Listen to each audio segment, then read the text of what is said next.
Alors que dans quelques jours, The L Word va voir une 7e saison commencer, après pratiquement 10 ans d'interruption, c'était l'occasion de vous présenter celle-ci pour les nombreuses personnes qui ne la connaissent pas.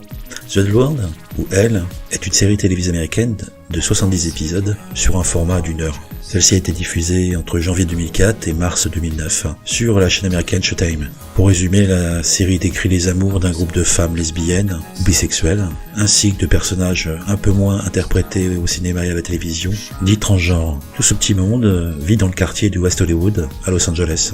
Le fil conducteur de cette série, c'est Jenny, une étudiante fraîchement diplômée de l'université de Chicago, qui vient rejoindre son petit copain à West Hollywood. Elle fait connaissance avec ses voisines Beth et Tina, qui sont un couple lesbien qui vit depuis 7 ans ensemble.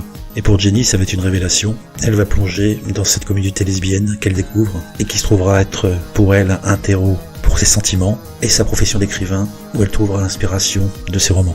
J'ai vu et revu plusieurs fois les 6 saisons de cette série, mais toujours avec autant de plaisir. Après, on aime ou on n'aime pas, mais disons que ça donne une vision d'une communauté, même si elle est imparfaite, elle informe et divertit. Dans celle-ci, on aura pour la première fois une représentation crédible et explicite du sexe entre lesbiennes, car oui, les filles entre elles ne se font pas que des tresses et des petites chatouilles. Sujet d'actualité entre tous, l'homoparentalité était abordée, et c'était plutôt pas mal. Dans celle-ci, on avait aussi des personnages dont un principal dit trans FTM, et c'est vrai que c'est rare d'avoir ce type de personnages dans une série télévisée. Après, ça reste un bon soupe, avec des dramas en veux-tu en voilà, des coucheries à droite et à gauche, mais foncièrement, c'est tout à fait transposable au niveau de ces histoires-là, dans un univers hétérosexuel. Un humain reste un humain, mais ces histoires sont toujours les mêmes. Après, les relations entre les personnages principaux est clairement dysfonctionnelle, mais on s'attachera, quoi qu'il arrive, à un des personnages. Et comme je le disais, Jenny est le fil conducteur de cette série, puisque elle commence avec son arrivée à Los Angeles, et se finit par sa mort. Donc la saison 7, qui va commencer sa diffusion fin décembre